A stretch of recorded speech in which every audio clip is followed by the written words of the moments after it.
Hey, this is Bill Simmons from the Bill Simmons Podcast, here to help you make the most of your summer with Michelob Ultra, a superior light beer worth playing for. Play for it with the guys when you're competing to see who can sink more birdies on the golf course, because winning tastes even better with Ultra on the line. Play for Ultra. Fill your fridge with Michelob Ultra this summer. Enjoy responsibly. Copyright 2025 Anheuser-Busch Michelob Ultra Light Beer, St. Louis, Missouri. This episode is brought to you by Indeed.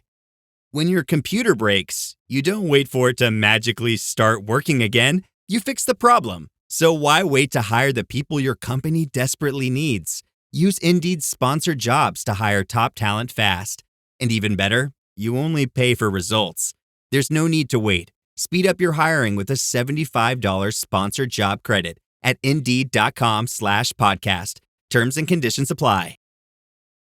This episode is brought to you by Nespresso and Samra Origins by the Weekend Coffee Collection. Introducing Samra Origins. My collaboration with Nespresso is a connection to my roots, to my mother, Samra. Coffee that hits the right notes. It transports you. Crafted with unique notes and bold, soaring flavors. Experience a taste that moves you. Nespresso and Samra Origins. Discover more at Nespresso.com. The past weekend was mixed for Ireland, but last season was miserable for Ulster. Yet here we are, still excited to look ahead to the upcoming season. It's time to preview again.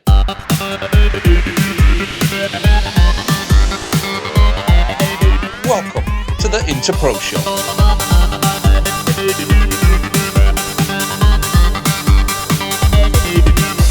Hello and welcome to the latest episode of the Interpro Show, your home for all things Irish rugby from across the professional and amateur men's and women's game in Ireland.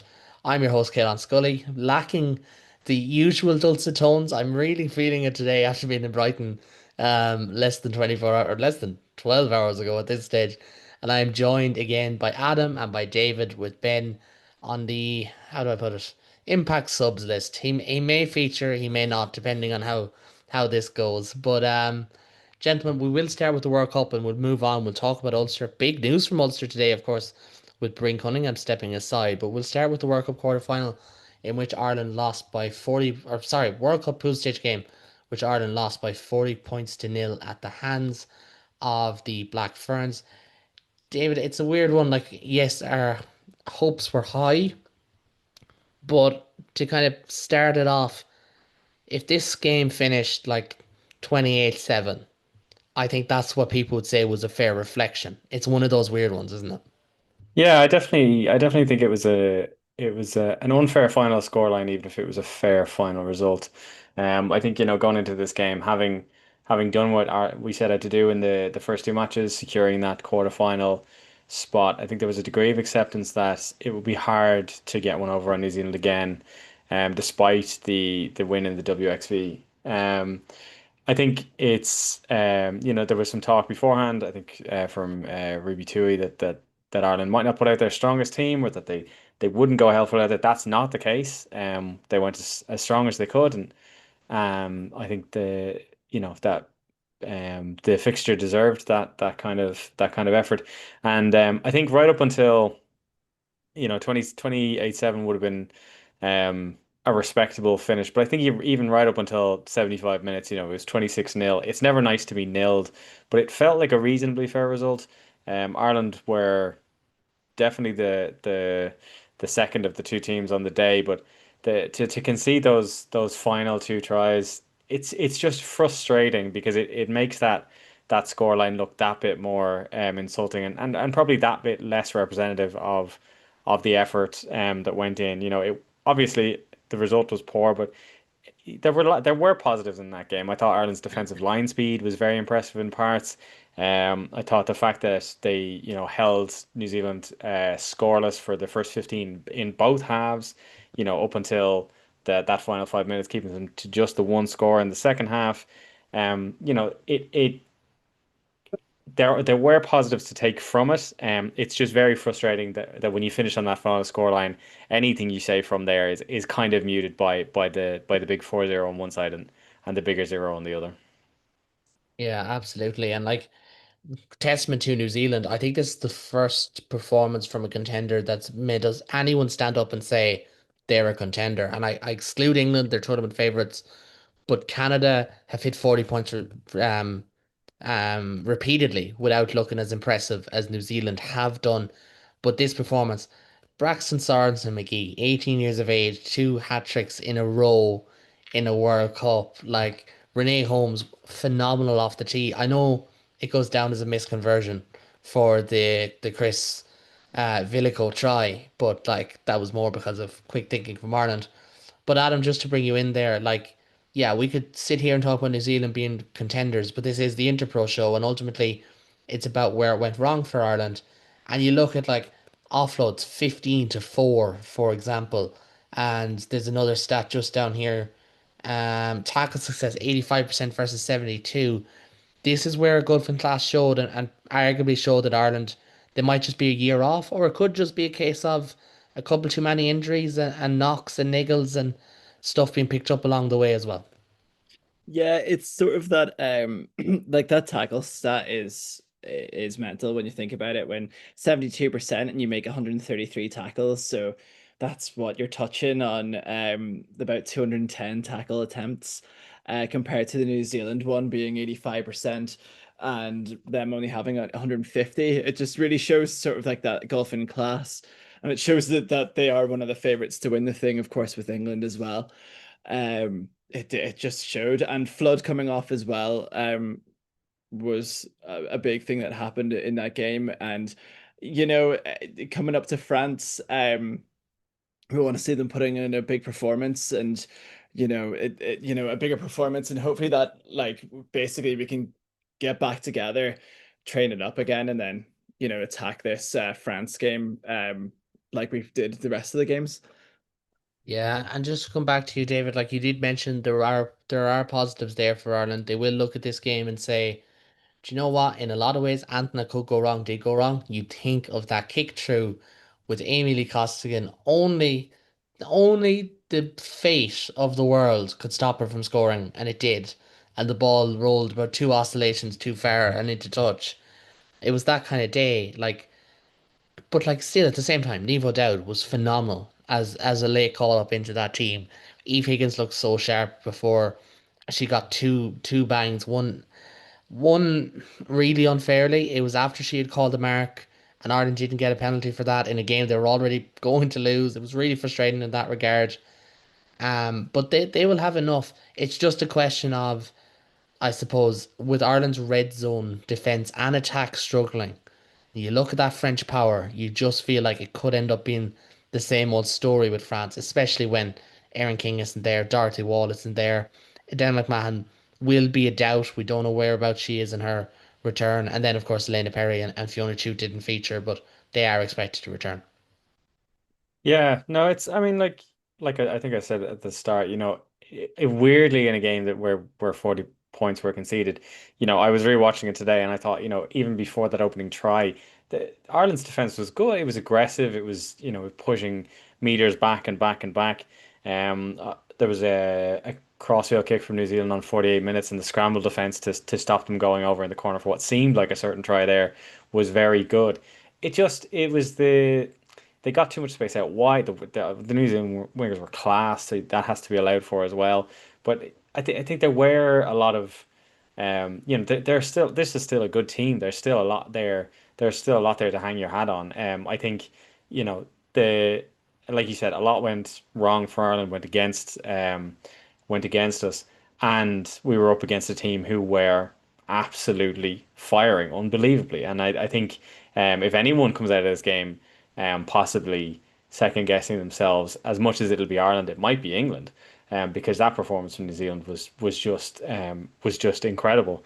As for the France game, like I would hope, as long as the psychological impact of this isn't too much, I would hope that this in no way stops Ireland from going out and absolutely putting it all out there for that game, because I think it is within them to have a really good go at this. They're still a good team. They're still all of the positives we had from the previous games, the kicking game, the strong defense, Amy Lee Costigan and Bevan Parsons on the wings. Like there is a lot good about this Ireland team that was underserved by the final result, particularly the severity of the scoreline at the end.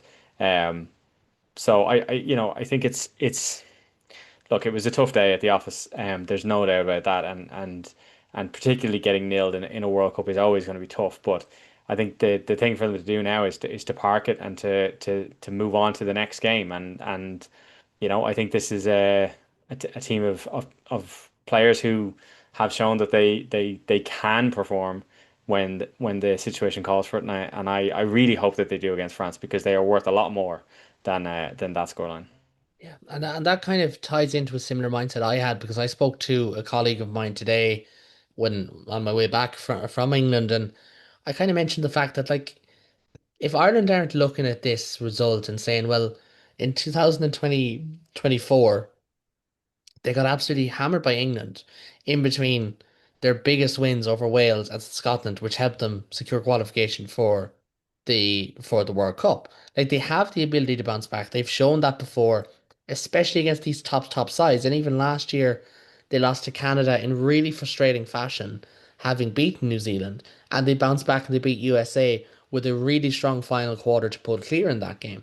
So I think they should be being told by Dennis Fogarty, Scott Beeman, Gareth Steenson, um, Larissa Muldoon, and James Claybrook, like they should be reminded you are resilient. You've been in this position before, and you've shown that you can bounce back and just sweep it under the carpet. And I think Sam Monaghan's post game presser and those clips are up there through the Indo and off the ball and all these different sites if you want to go check them out. I think she spoke really well, and I do think there is a sense that they'll brush themselves off. There's always that element that, like with New Zealand, they can just turn it on the day sometimes, and that is a factor. And especially with where they are in their cycle, where Ireland are in theirs, I think Ireland are probably a year off being World Cup semi-finalists, but potentially could turn up on the day and get there.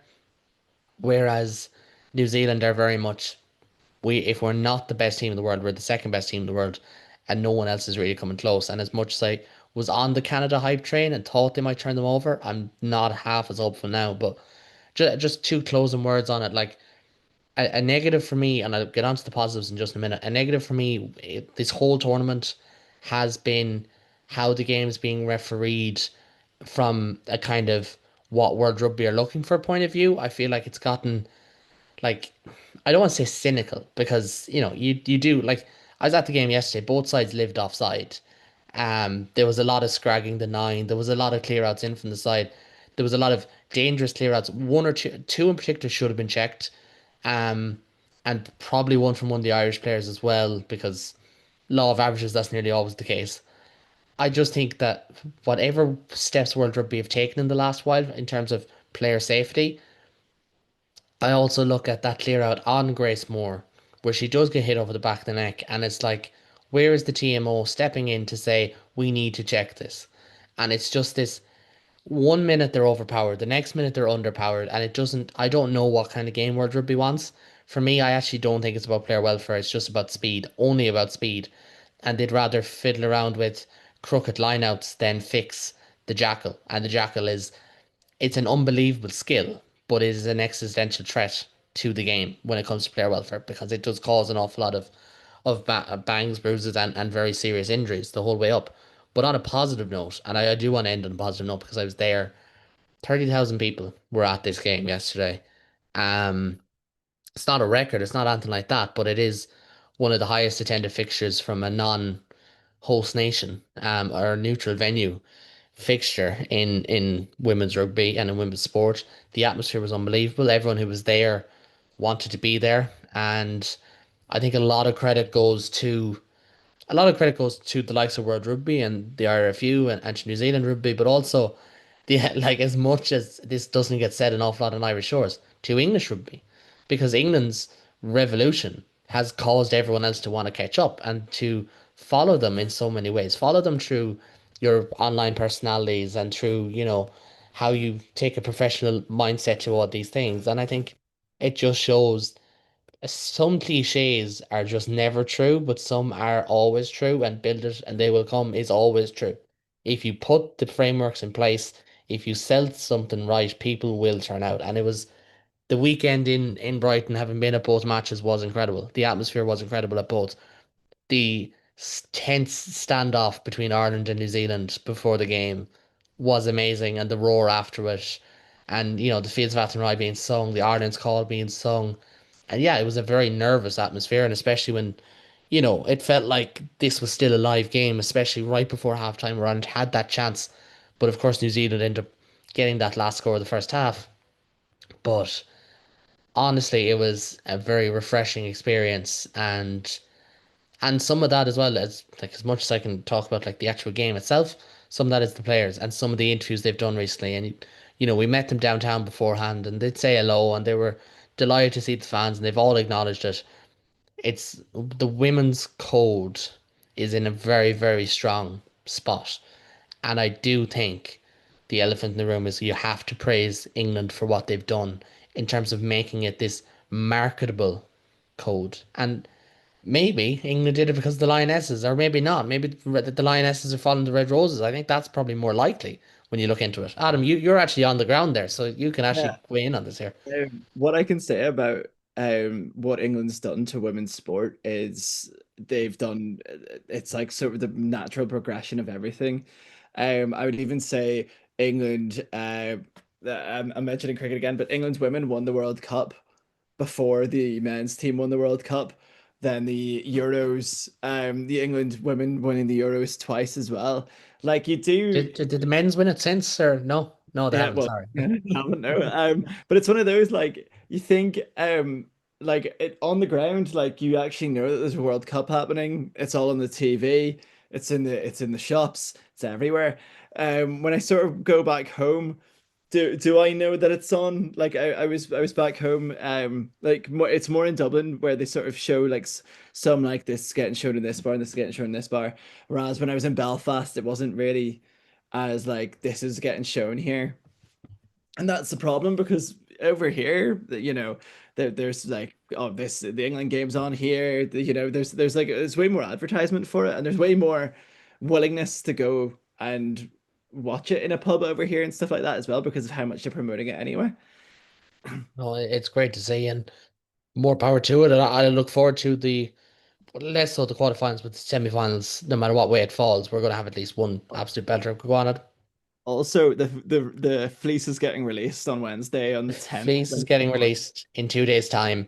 I And believe I think it's just an entire range of clothes is being released because they hinted at a new men's jersey being released just so far out from where they usually go, right yeah, on the border of the M50 is where that one's going to be launched. Sorry, David. I had to. I had to.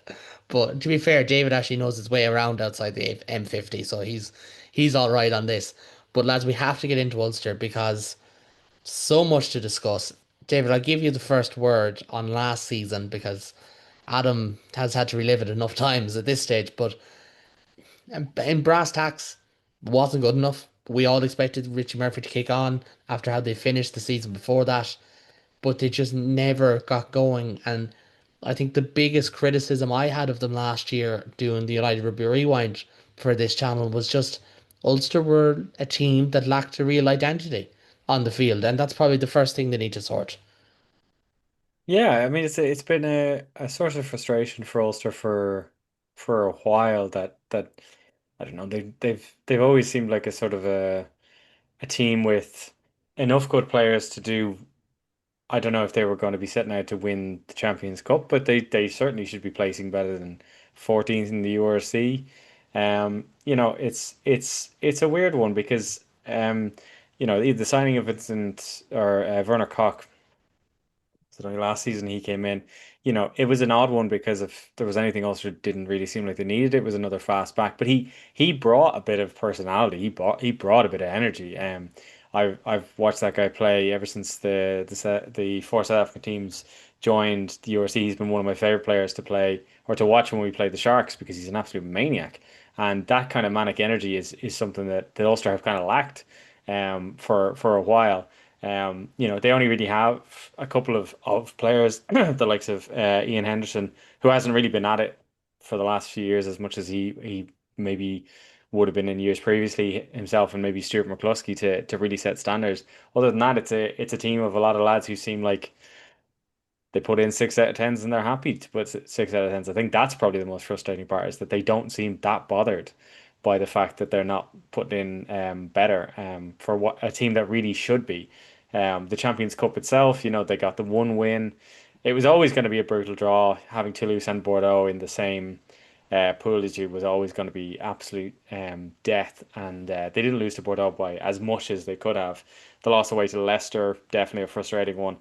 It was nice that they finished on the win. It was quite a big win. I think it was 52 points they put over against Exeter in the end to get into that quarter final or the round of 16, I suppose it would have been. So it was a nice way to finish that, but I think we'd all agree it's a bit daft to win one match from four and go through to knockouts. Um, it's I think this is a team that, and you said it yourself, the fact that Richie Murphy has now taken over, I think we all kind of hoped that would bring a bit more energy to it because it was fading with Dan McFarland after there being a little bit of a blip a few years ago. It really just seemed like it was dying a very slow death, and there would have been hope that bringing in an Irish coach and an Irish coach who coached such an exciting under 20s team, Ulster being a relatively young squad, and then Jack Murphy coming up north to join his father, that might have brought a bit more energy to it. It just never really seemed to manifest. Now, Jack Murphy is still quite young. I think Aidan Morgan has now left Ulster, has he? So Aid it'll Morgan has be left. He's gone to Japan. Yeah. it'll be more. There's a possibility they could build more of a team around Jack Murphy, and if he continues to grow, he's still very very young. If he continues to grow the way he has, that could be a source of some positivity for them. But I do think they need to sort out. There was a conversation. I know Bernard Jackman has talked about it. I know other people in Irish rugby have talked about it. That there's a lot of players.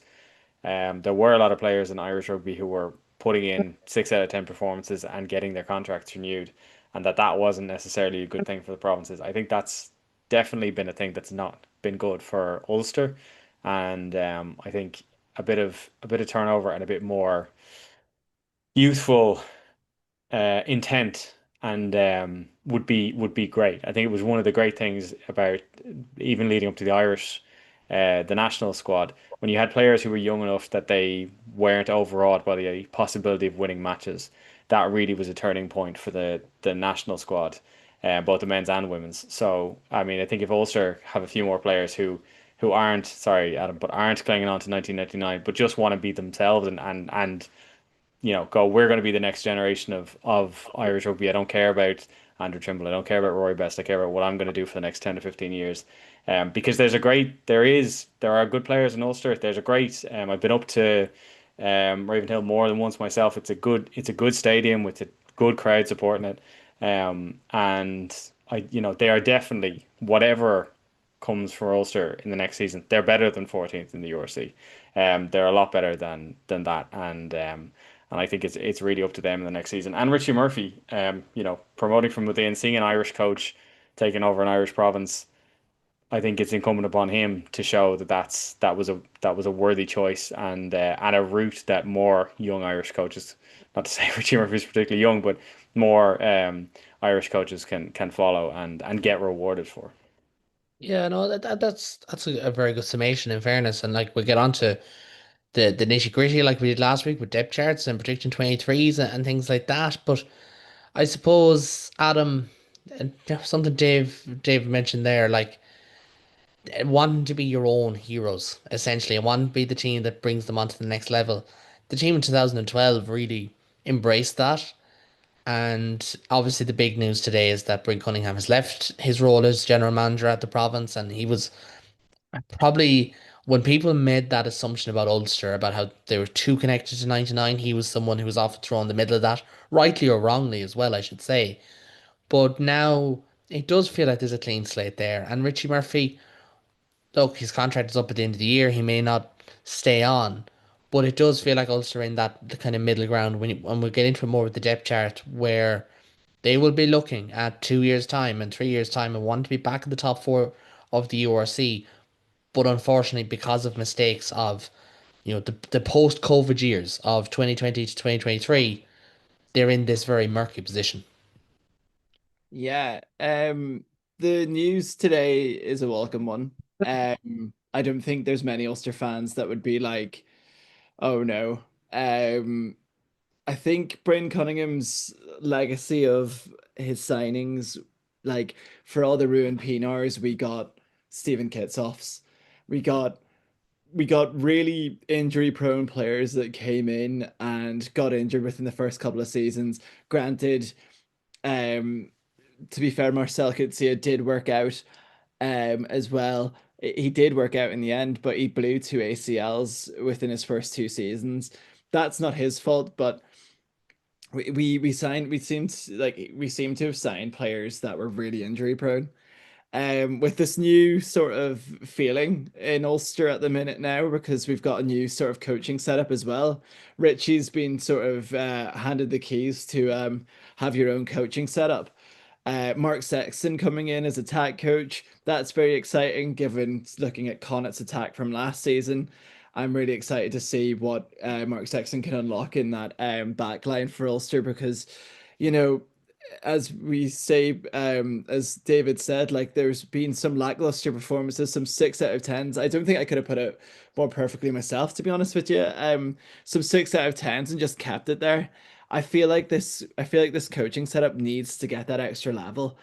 And talking about promoting from within, Willie Falloon coming back as defensive coach is really welcome, and I really want him to do well. I really liked Willie Falloon as a player as well. He did really well in that sort of 2012 gap for Ulster as well. I think we've got basis of an exciting squad, and we'll get on to that. But yeah, we just need a bit of luck. We just need a bit of luck with injury. We need a bit of luck with everything else. But I feel like hopefully we're starting to turn with the news today. Yeah, well, only time will tell, of course, but we kind of get stuck into that kind of, the future of Ulster and this new Ulster depth chart. Of course, I am aware that some people listen to us on podcast form, and this may not be the greatest medium to do a depth chart, but just to kind of run through it quickly for those on audio, those on YouTube can read it on screen. Angus Bell, Joanna Augustus, the two new signings to go alongside fellow NIQ Werner Koch. They are first choice players. You've got Ian Henderson is the only, former Lion in there, but you do have, Eric O'Sullivan, Rob Herring, Tom Stewart, Tom O'Toole, Scott Wilson, Cormac Izuchukwu, James McNabney is an injury out this season. Granted, Nick Timoney, Joanna Augustus, Nathan Doak, Jack Murphy, Jacob Stockdale, Stuart McCluskey, James Hume, Werner Koch, of course, Robert Balakoon, Mike Lowry. And then you got the likes of Ethan McElroy, Stuart Moore, Zach Ward, Dave McCann. Adam, it's a pretty tidy squad, like it should be said, and I think they like it's not the most asset rich, in terms of pure depth, but like the first 23 is still pretty decent. I think that's where you start here, but maybe it just falls off a tiny bit.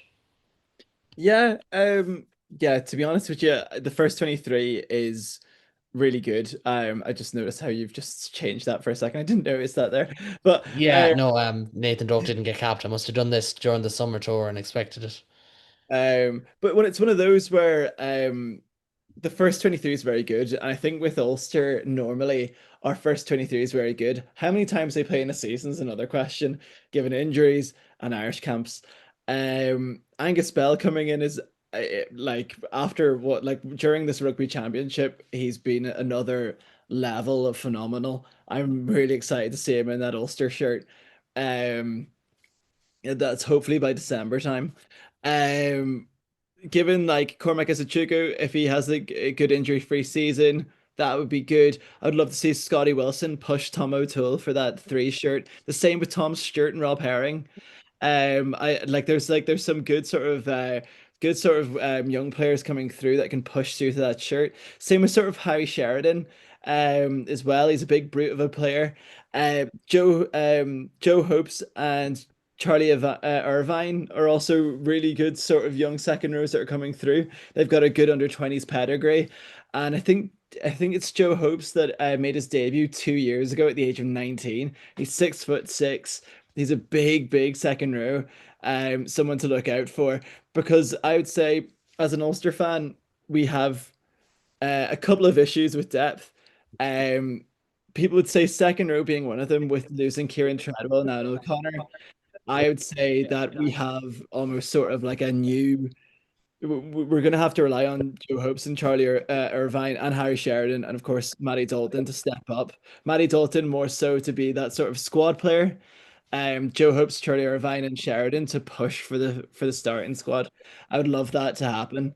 The same sort of with that sort of six role is opened up because as we say, McNabney is he did an ACL in training. Hopefully he gets back fit. He was an incredible player last season. He was really good. He was on it. Somebody that you're missing is David McCann. Oh no, you're not. He's at an Yeah, eight. he's down at It's eight. an Yeah. eight. Yeah. I just normally have him down as a seven in my head. I don't know why. But one of those players that like I feel like if we shove Nick Timoney more up to six, if that happens, and then McCann into seven, just get Timoney more in the loose. Augustus, he seems to be a really good signing as well. I'm really excited to see him play for Ulster. He's in and out of the South African camp, but then again, I think he went out due to injury. Um, there's also the likes of Nathan Doak, who, I think I said on a podcast before, I feel like he's always 2 seasons behind of where he should be. I feel like Mark Sexton hopefully is going to be that coach to lift them up. He needs to kick on because I feel like he could be that Ireland player. He could be in and around that Ireland squad, like as an actual conversation for it, because we do know what his pedigree is. We do know what he can be like, and on his best day, he's really good. And I'm really excited to see what Jack Murphy can do this season as well um with sort of like hopefully a team built around him and more confidence, because I don't think he really put a step wrong. He's sort of thrown in at the deep end against Connacht. He did really well against Connacht. It's just like I'm optimistic, but then again, after last season, I sort of have to keep grounded. This is probably the most grounded you'll see me talk about Ulster this season. But we've got the likes of Murr, Postlethwaite, even de Klerk and Burnham in the academy. Our center riches are growing exponentially. De Klerk played on the wing against Leinster. He came on off the bench and he did quite well. We've got Ethan McElroy. McElroy is he's in and out of injury at the minute. So I'd be interested to see if we play more Jacob Stockdale at 15 this season and sort of promote Zach Ward to that 11 if Mike Laurie is out injured. There's options there, but it does get a bit thin between 11. Actually, between the whole back three, to be honest with you, it is quite a thin lineup there. Yeah, no, it is, and there is, I suppose, and David will touch about this in a second. There's a lot of young players there who are still relatively unproven. Like Atsol King is not that young in terms of where he is in his development, but he's still pretty young. Like Lucas Kenny, really impressed last year for the Ulster A side in the Interpros that took place. You have the likes of Clark Logan was involved this year, Daniel Green was involved this year, Johnny Scott was involved this year, and all look pretty decent. And of course, like Jacob Boyd, Henry Walker, and Bryn Ward in particular don't need explaining for their Ireland under 20 days. But David, I'll bring you in here. Like, it does feel like first 23 really solid, and the players that Ulster have had excel at like under 20s level, like the lads I mentioned, and then of course the likes of Hopes and Irvine and North McLaughlin and James McNabney and guys like that. They have a really good blend. But this year, as much as we want to see them kick on, we also want to see, Joe Hope's knocking on the door, and we want to see, someone like Lucas Kenny make a run, and someone like Connor McKee make a run at 9 as well. And that's always a really tricky balance to try and find, isn't it? Yeah, well, it is a balance, and I think it can be more of a balance for um a team like who find themselves in a position that Ulster might find themselves in, mid-season where every game is a must win, and the games that maybe if you were in a better position on the table you might be more comfortable doing a bit more rotation, and you kind of tend to stick with it, so you can end up with a first choice 23 that are never completely full, because as Adam said, injuries always play a part, and then when they are playing, they're all quite tired. So, but there's enough behind. Even looking at the back line, obviously Jacob Stockdale and Verder Cock are the starters, as it stands. But when you have you have Zach Ward, you have Robert Balcoon, I was looking there and thinking, why isn't Ethan McElroy a fullback? It's like, oh, Mike Lowry's ahead of him, but Ethan McElroy could easily, that's a lad I wouldn't have been surprised to see pushing for a green shirt at some point. He's been a real bright spark for Ulster, in the last few seasons when they've been looking for someone to be a bit of a difference maker. Athol King, I wasn't sure, when I heard he was leaving Leinster, I wasn't sure how to feel about that, but to see him find a home in Irish rugby is nice, and it'll be very interesting to see how he goes for Ulster over the next few seasons. And then at 10, Jake Flannery, God, that guy, I think, and I feel a lot of sympathy for Jake Flannery. He moved up north, with this intention of staking a claim, and then only to have Aidan Morgan come in ahead of him from abroad. But I think he's still got a lot to offer at 10. He's possibly got a bit to offer at 15 as well if that comes up. Dave Shanahan, always funny looking at this and see Dave Shanahan's still playing. But yeah, it'd be great to see Conor McKee put a dent in there. Dave Shanahan's a workhorse who you can always rely on, but it'd be really good to see be a bit more from some of the younger guys. And then the front. I was actually that's they have an impressive depth there in the front row. In terms of obviously you're always going to need two in every squad, but yeah, you would like to see a John Andrew. Someone who's shown that he has a little bit extra. That if he gets a run of games, Rob Herring is 35 this year, I think. He's someone who really should be contributing a lot more in the next season, and I hopefully opportunities come up. They should come up with this season as full as it is, and yeah, I think Ulster could do well if they by the end of the season they were feeling a little bit more pressure at international windows because they didn't know how many people they were going to be losing to. I think that's something I think they'd like. That's a problem I think they'd like to get used to having again. And there's definitely enough in that squad, certainly over the next few seasons, that should be happening. You're on mute there, Ken. Oh, millennial. Oh no. Happens to us. The elite millennial pause is putting yourself on mute and then forgetting to unpause yourself. But the one thing that we wanted to touch upon last week was really important for Connacht, and what we spoke about with them was I suppose their start to the season. But you look at it here, and unfortunately Ben won't be able to join us this evening. He would have been running through this with us, but this block of opening games, as you can point out, so it's Dragons at home, Edinburgh away, Bulls at home, Sharks away, Lions away. So that's your South African tour off the bat, and Benetton at home when you come back from November break. It's not easy. Like, you're really hoping that the only game you drop there is probably the Lion or the Sharks away, and ideally you get a win over the Lions and Edinburgh. Like, they don't really have a very nice run of games until you kind of get into that kind of Cheetahs away, Stade Francais at home, Scarlets away, Cardiff at home, Ospreys away, Connacht at home, Zebra away. Like either side of the Six Nations window. It's a tricky one, and I suppose I kind of take this one again, like with Connacht, you don't want to put all their eggs into the European basket. You're going to be, I think one of you said it last week, you're going to be in the Challenge Cup anyways. Don't if you feel like the URC is your best chance, like it's 8 out of 16 the URC versus 1 out of what 20, 24, 16. I can't remember how many teams are in Challenge Cup that make it through in that competition. So it's not massively easy, and and thankfully someone is going in and edging it there. They do have the Racing game at home. That's a huge one.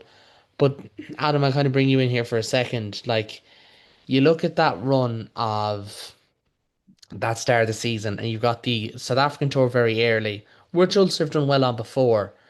You're just hoping and hoping that they don't start to lose momentum. Like, fair enough, starting the season has been all right. Last year to beat Glasgow on the opening night, they just don't start to lose momentum at the wrong time. And you look at that run of Leinster away, Connacht away, Munster at home.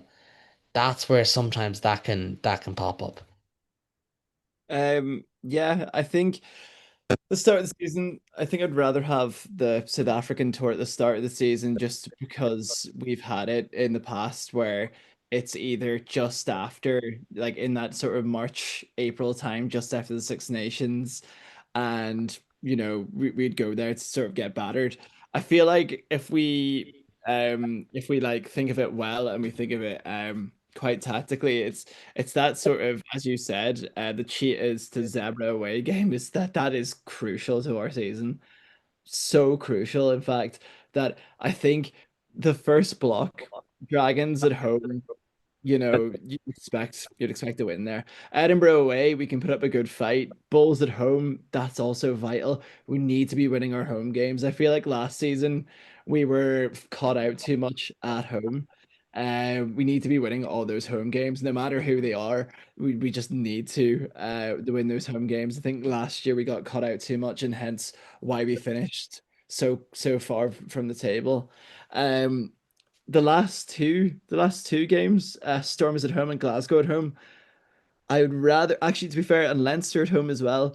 I would rather have those run of three at home, because if you get it at the right time, Ravenhill rocking, that sort of, we need that sort of fear factor put into Ravenhill again.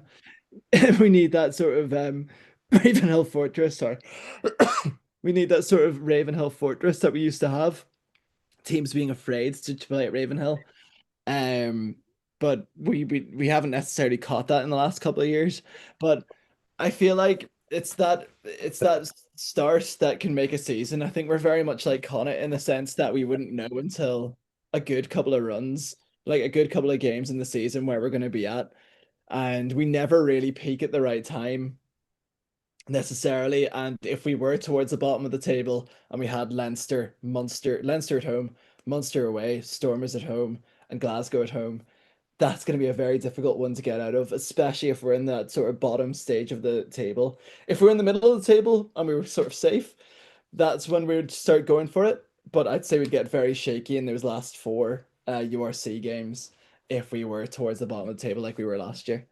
Yeah, no, that's going to be a factor. And from that kind of question marks and questions and answers to a very obvious question that has to be asked, which is kit season. There is a third kit rumored. We don't have that. We can't speak for it. Go on, Adam. I saw it leaked because of Cock and Izuchuku, and then Izuchuku's account got mysteriously deleted. So That must be the throwback to the Wayne Lineker stuff at the start of the summer. But David, I'll let you weigh in on this one as the neutral arbiter this time. Like, not bad. The two home kits, this are the two kits that they have. I kind of had to. I used this image because it got both at the same time. The white one with a little bit of throwback with those sleeves, the black, can't go wrong. It's not bad. Now, Sam, home of MDF Moldings, not a very common sponsor and not the sponsor we were too familiar with. But it's not a bad old piece of kit, is it? It's not terrible, and I compliment you on finding an image that has more than 4 pixels in it this time. But I know Can I between jump in there for 2 seconds? You say that, and then I watched Gloucester Munster highlights today from last Friday in preseason, and my goodness, I think it was shot on an iPhone 4. And I love Gloucester; they're a great club, but that just reminded me of that. So go on. at least I will say at least that was a club pre-season game. I didn't catch the Ireland Portugal game live over the summer. I had to watch it back, and I really thought it was just the quality of the file that I found. It was heartening to have a conversation with someone last week and realize that is what it looked like live. So yeah, no, conversations have to be had about the quality of cameras at some of these games. But back to the jersey. I will say between this, we won't no spoilers for the later provincial previews, but between this and the jersey a certain Munster nine was wearing, it did seem like Ulster were doing some odd season sorry out of season recruitment between the green Sam on the front of the jersey there. Definitely an odd take, but other than that, I mean, look, white with the red trims. It's a clean jersey. It looks very nice. The black is a level of intimidating. I think they'll want to back up with their performances because it's a nice looking jersey. It's very clean. I think when you have if you're a club that is lucky enough to have primary colors like that as your kit, then you're doing pretty well. Somebody has to be Harlequins at the end of the day. But no, I think they've done pretty well out of this. I think it's a nice one. It's not going to stay white for very long, but it's a nice looking jersey. And Adam, the only question that matters for you as a rugby jersey wearing enthusiast who happens to support Ulster is which one is higher on the Christmas shopping list as of right now? the rumored third kit. But the black one is the nicest one. I am a big I just don't really like kits that have a sponsor that doesn't fit the color scheme. The big green Sam, it just is so confusing to me. It's the Should like should we? Is there a question to be asked here of swapping sponsors? So Vodafone goes to Ulster, and that's red, and Sam, which is green, goes to Ireland, and then two birds, one stone. yeah, I wouldn't mind that. But it really annoys me the fact that Munster have the best Ulster kit this season. Ah, sure. Look, we can't help it. We also have, the best of a lot of things down in Limerick. We I also do. realized that that white jersey is going to stay clean because Ulster have that delightful 4G pitch as well, so there's Oh even yeah. isn't even any mud to ruin it. That's There true. was a joke in Ulster in the supporters club when Ruin Pinar was doing a night that you could have won a Purcell like a cleaning product, a Purcell t-shirt signed by Ruin Pinar because his kit always came out white. Like he never took contact because they always protected him. So there's It was somebody out busy. there, there's somebody, and this is my appeal. I'll pay a tenner for that kit. I'll have it framed in the next. Moving kind of back onto this is on that was on field, but moving back to the on field of this year, and Adam, we tried to predict an Ulster 23, and probably the biggest issue that we faced in this one is one long-term injury out in James McNabney and Jacob Stockdale, which is more of an unknown, got injured during the summer in that game against Georgia, which we covered back in the summertime. But our predicted Ulster 23 as of right now is Angus Bell, who of course won't arrive in until the round six game against Benton at the earliest.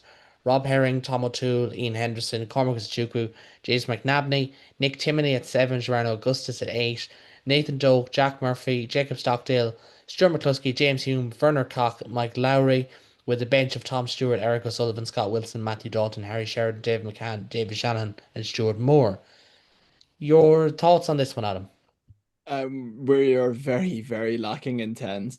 Like it's really worrying when you think that we're gonna play a split like that, and we don't have a player bar Mike Laurie who hasn't really played 10 in a good couple of years. Nathan Doak, you would argue, would play 10, and I'd love if Connor McKee did push on so that we could have a 22 there with a bit of zip on him. I know Shanners has a bit of zip to him, but he has been holding like he's been holding water most of the season. He's been more of a coach essentially to the players than he has been a player, and that's not me being harsh. It's true. And when he did play that one game, he did show zip and he did show a bit of fight. But I really want Connor McKee to sort of step up. But this is the sort of prediction, the predicted one that you sent me, and I said, it's our best on paper. I think the likes of Matty Dalton on the bench, it being a first team, that kind of frightens me a bit.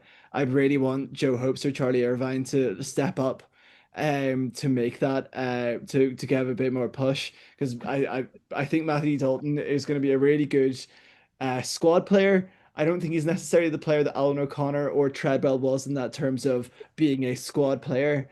Whereas you have the likes of Joe Hopes and Charlie Irvine who have a good under 20s pedigree. And also, they would like I'd say they put in a pretty good fight for that. Ian Henderson, he's one of those players. I think he's always going to be in the squad. However, he's like he's injury prone, isn't he? He is injury prone, and that also brings in the worry, as I said, of having Dalton in this, having Dalton at 19 and Ian Henderson at 4, when we lost the likes of Treadwell and Alan O'Connor last season. I'm really hopeful of this front three and also the bench front three. I'm really excited to see O'Toole get experience from the likes of, well, it's more like Angus Bell giving experience to the likes of Scotty Wilson, the likes of Tom Stewart. Imagine a Angus Bell mold in Scotty Wilson, but Scotty Wilson's a tight head, yes, granted, but he can have that explosive power that Angus Bell has if he learns from him. Do you know what I mean? Augustus as well. He's gonna be unbelievable for us, and I think Nick Timoney. is only going to get better because of that. When you think of the players he's played with the likes of Marcel Coetzee and Dwayne Vermeulen, and now he's playing with Augustus. You know, that's one thing that I love in a back row with Nick Timoney is a big Springbok, like a big South African to be behind him. That back line solid. I would really hope that James Hume actually gets a run of games as well. I hope Postlethwaite comes through as well. You know that it always is going to be a good, exciting center battle. Stuart Moore is it's almost like being a victim of your own talent. He's put down in the Ulster Rugby website as a universal back. That's sort of like an almost like a victim of your own success. As you know, you're going to be a 23, and you know necessarily you're just going to be there for cover.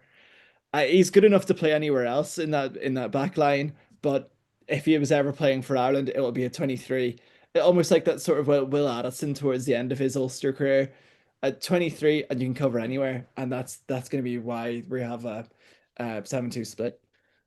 Yeah, well, and that's the thing. And like David, like Ulster in certain spots, we highlight this in the depth chart and just there, certain spots really strong, like O'Sullivan and Bell, O'Toole, like the front row in general. And you know, like if McCann is on the bench covering McNabney, Augustus, and Timoney, for example, and then you know, similarly enough at centre, like Ben Carson last year had a really good year, so too did Jude Postlethwaite. Their back three depth isn't perfect, but it's not bad either. Like if Ward, Balakoon, and Ethan McElroy are your backups and Stuart Moore, it's not bad. Well, back, yeah. But there are areas that are quite thin, and they're in key areas. Second row being one. They've lost two stalwarts at second row who haven't been replaced. Their back row kind of light insofar as James McNabney will have a long-term injury. Sean Raffel hasn't been able to stay fit. It'll be a big ask for Joanne Augustus to go through the same amount of minutes as he did in the Premiership in a much more physical league. There's just these little lingering doubts that we could end up having to look at Ulster's 23 and saying, oh, there's holes in it. And that's where you just, when you got that game against like Racing at home, or you've got an Interbro down the home straight, they're the games where Ulster haven't been fully fit in recent years and it's cost them. And you're afraid that that could come back to bite them again, wouldn't you? Yeah, definitely. I was looking at the your sheet there, and you know, it's funny because you like having Ian Henderson and Cormac Chuku in second row there. You know, I think a lot of teams would be very happy to have those two lying out, but how often will Ulster actually have them lying out is the question. I was looking at Ian Henderson from last season. He played 15 games in total. I think five or six of those were for. Sorry, four of those were for Ireland, and then another four were the Champions Cup pool fixtures. So he only played 7 games in the URC last season. And then Cormac Chuku obviously taking the step up to become an international this year as well. And also the fact that he's a switch player, you know, he can play second row, he can play back row as well. So the likes of Harry Sheridan, the likes of Joe Hopes, Matthew Dalton, Charlie Irvine, those lads could see a lot more minutes than you might think at the outset of the season. And you know, I think it's something that the Ulster have struggled with in the past. There is a lot of depth in their back row or their back line, specifically behind 9 and 10. There's a lot of depth there. But those lads need something to work with, and I think that'll be the real challenge. And you'll want to see something from that's where you'll be looking at Angus Bell and John Augustus to really deliver, because it's been that punch up front and being able to maintain it for 80 minutes that's really been something that's kind of cost Ulster over the season. You know, as fast as Balakoon is, as aggressive as Cock can be, as you know, James Hume, I'd love to see him get a full season fit, because you know there was a time when he was pushing Gary Ringrose at Ireland level, and then he had that really unfortunate injury on the New Zealand tour, and that set him way back. But like as good as those lads are at the back, they can only do so much with what they're given, and I think yeah, we're going to be looking to that forward pack to make the kind of impact that they need. I would be hopeful with the depth they've got listed there in the front row. Nick Timoney and Augustus in the back row, and then Dave McCann. I thought he had an excellent season, and that's a lad who should be pushing for Ireland contention. Although obviously the back row is an incredibly competitive position in Ireland. You'd want to see him continue to bring that on. But yeah, I'd be keeping my eye on that second row, because you look could be the making of someone like Harry Sheridan, but I think he could end up doing a lot of work next season. Yeah, definitely. And Harry Sheridan is a curious case in some regard, for instance, because he had a very good Emerging Ireland tour. Felt like he could have snuck into summer tour coming, for instance, but the season just didn't unfold as he would have liked. But that's the same way for a lot of the Ulster guys. The season just didn't really pan out the way they would have liked. Even someone like Dave McCann or Jude Postlewaite, who started strong, kind of faded over time, maybe an over reliance because of the injuries and things like that. But gents, we'll kind of start to wrap things up here. We're going to get your predictions. Um, Again, player to watch, Euro prediction, European Challenge Cup prediction, as well. Adam, I'll start with yourself. Is there is there any player that you want us to keep an eye out for in that Ulster squad, and who would you nail down as your player to watch? My player to watch personally, I'm gonna pick two. I'm gonna pick Scotty Wilson, because I think with O'Toole going in and out of Ireland camp, we're gonna be seeing a lot more of Scotty Wilson, and he's an incredible player. And also, I'm gonna pick Zach Ward. I just enjoy watching him play. I think he's one big season away from knocking on Ireland's door. I think somebody that we haven't really mentioned is enough this podcast is Zach Ward.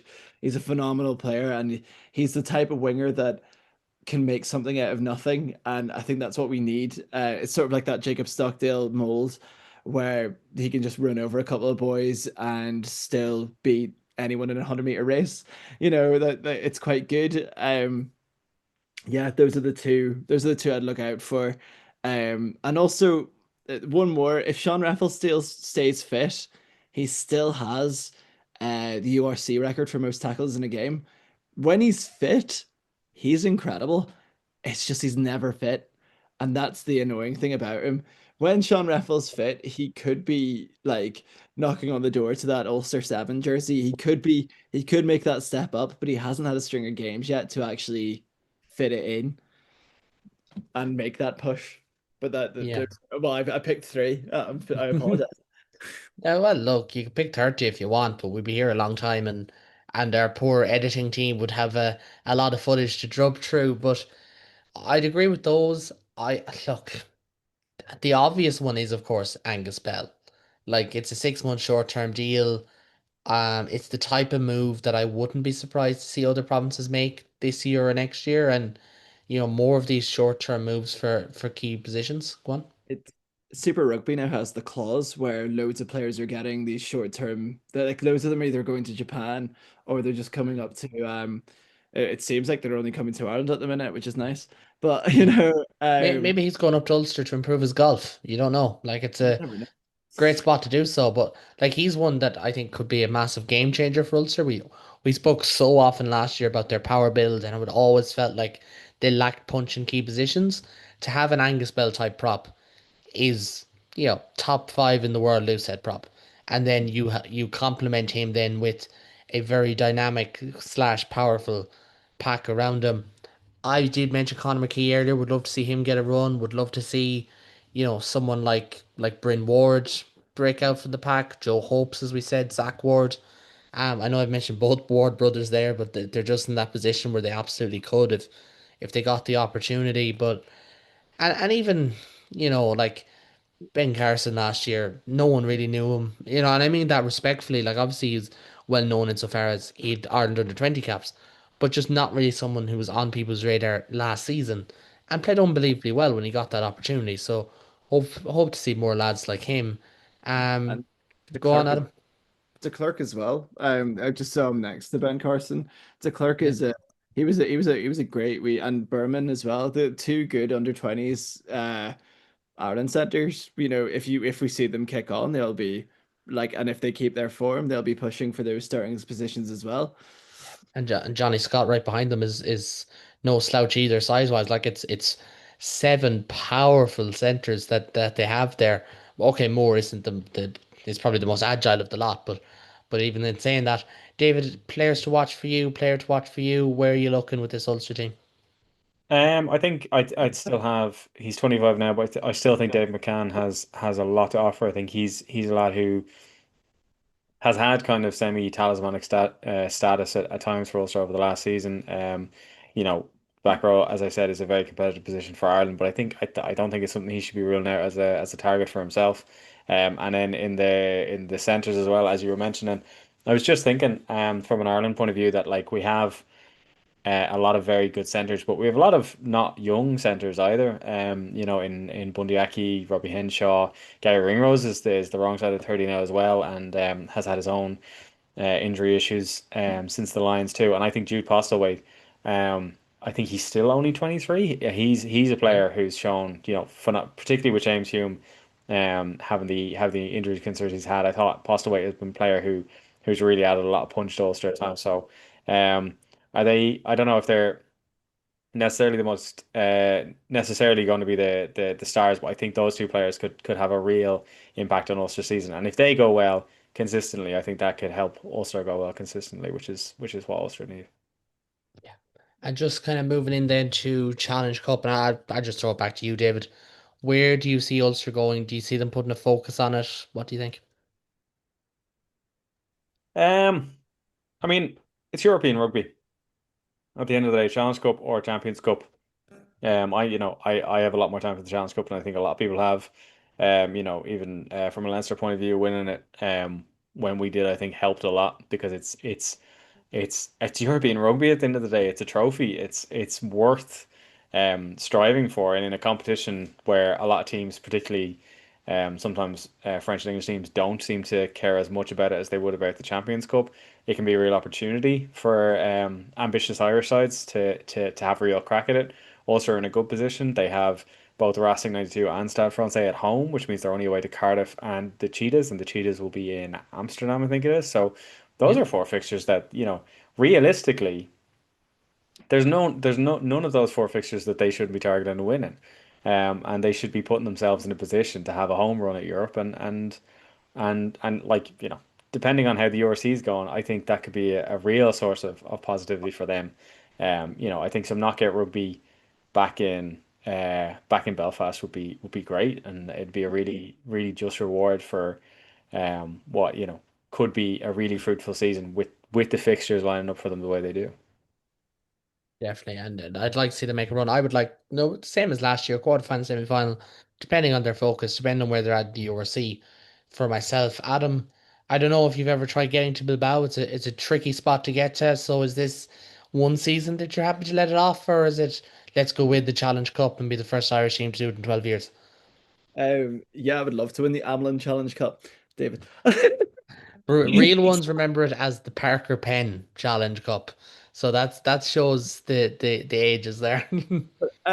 So yeah, I would love to go to Bilbao to watch a final. I think it's one of those where for Ulster, as an Ulster fan, my first season being that 2011 2012 season, it just happened to be that season was my first season. First game was against Claremont, second game was against Tigers. Then I went to the Aroni game.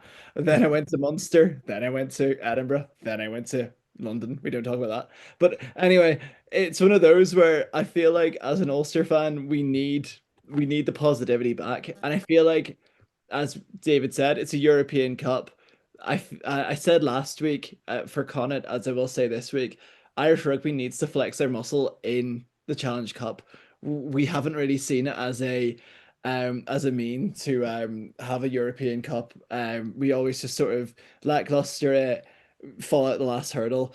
Connacht necessarily not last season, but I know for Ulster, we always seem to fall in a semi-final in the Challenge Cup. We need to get to that final. I feel like it's very achievable.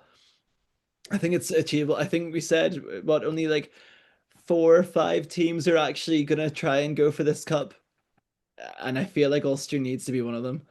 As for the URC, I really hope we get a top eight. The quarter final would make it a successful season. I think a quarter final is probably the difference between Richie Murphy staying in the job and Richie Murphy not staying in the job, and it's also the difference in recruitment as well. I think it's a lot to be said about recruitment, and if you're in the Champions Cup, you will have that opportunity to get better recruitment. It just happened to be that where you got Angus Bell and Augustus probably sorted before any of that anyway. But that Champions Cup will get you better recruitment. It will get you better players. We will hopefully fill out a team. But as I said, I really want a trophy, and I'd say a final is not too much of an ask, like not too much of a push, not too much of a prediction, but I'd be aiming for that final semi-final in the Challenge Cup with a sixth place finish in the URC. Yeah, well, that ties all that together in a nice, neat little bow. I'm gonna go. See, the problem with this is I didn't write down everyone's predictions last week, so I don't know what I said for Connacht, and I'm thinking something similar. So, on the basis that I think I said Connacht eighth last week, I'm gonna go in Ulster in seventh. I think they'll have to take a massive leap if they're going to get ahead of Glasgow, Bulls, Munster, Leinster, um, those kind of teams. Sharks, although Sharks are hot and gold for URC. But again, I cannot remember what I said for Connacht last week, so it's a little bit tricky to put a number on Ulster. I think I said eighth. I'm not 100% sure. I want to see all four Irish provinces make the quarterfinals. I'd actually prefer if they were 1 to 4, and I can tell you exactly which four teams I'd like to see in the bottom of the URC table as well. But we might do that closer to the season. David, I'll Um, let you take the closing word on this one. For Ulster, we've kind of prayed to this as a big season from both a results and developmental standpoint. Where do you see them finishing the URC, and do you think that they can tick both boxes this year? I think they can. There definitely is enough in that squad. I think if it comes to the end of the season and they're in quarterfinal, semi-final territory at the Challenge Cup with a real chance of winning it, I could see that taking precedence. If you win the Challenge Cup, you get to go into the Champions Cup anyway. And I don't know if anyone remembers, but the final 2 weeks of the URC this season, or just last season gone, where no one knew who was going to finish where at that stage, and it made it all the more exciting. I think I would back Ulster to at very least be going into round 18 with a shot at a quarterfinal. Whether it's finishing in seventh or eighth or fifth and sixth, I don't think top four is on the cards for them this season. But I think if they get to the round of 18 and finishing in a quarterfinal spot is still on the cards, then I think they've done pretty well at that stage. And how hard they go for that quarterfinal spot might depend on whether or not they've got a final in the Challenge Cup lined up. But yeah, no, I think for Richie Murphy, for this a lot of young guys in this Ulster squad, I think a quarterfinal in the URC and a semi-final in Europe is what they should be aiming for, because it's definitely there for them. And I think that kind of is the underlying tones that we're going to put for all the provinces. I know Leinster, their expectations are a bit higher, but competitive in both tournaments is exactly what we want. But gentlemen, we're going to leave it at that for tonight. My thanks to David and to Adam. This evening we talked, of course, on Rugby World Cup and on Ulster. Next week it'll be Rugby World Cup and on Munster as we look at the province who are now under the stewardship of the renowned Clayton McMillan, and they will want to re-establish themselves as one of the heavy hitters in the URC after, quite frankly, one of the most Munster seasons you will ever see last year. And I'm sure Ben will have loads on that, as will I. Might even have a little bit more content on it to come. We also have, as I said, Rugby World Cup coverage. Adam is dying to jump in across me here. Go on. I can't wait to talk about JJ Hanrahan's return. It's The it's his prospect third it's his third stint. His third stint at of Munster. He only has two more re-arrivals to come. Um, He gets the but sixth one free. he's what? He gets the sixth one free. This isn't a coffee house, so I don't think that's how it works. But for the comments, has there ever been a player that's returned three times for a province? That's a good one. I've Ian I Humphries. Ian Humphries. Actually, Ian Humphries might have. Don't know. I'm going to sign this off, lads. My brain is too fried to answer that question, and I probably end up saying something stupid. But if you do like what you see or hear as well, people, make sure to like and subscribe. The Global Gain Line will be your home for URC coverage as the season kicks off as well, starting this week with Rugby Rewind, which will be coming on. So make sure to hit that bell icon to be notified. Make sure to drop us comments based on what you've seen and heard and what you think. It really helps the algorithm. And from me, Kaelan, from the two lads, Or 3 lads, I suppose, bend in spirit. Until next time, long the forward.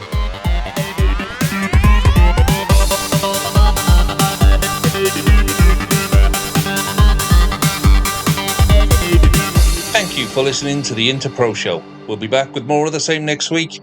And if you've got time, give us a like and a rate on social media and a subscribe on YouTube.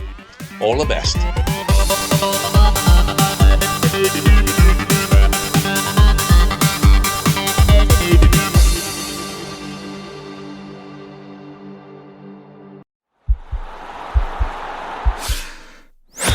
This podcast is part of the Sports Social Podcast Network.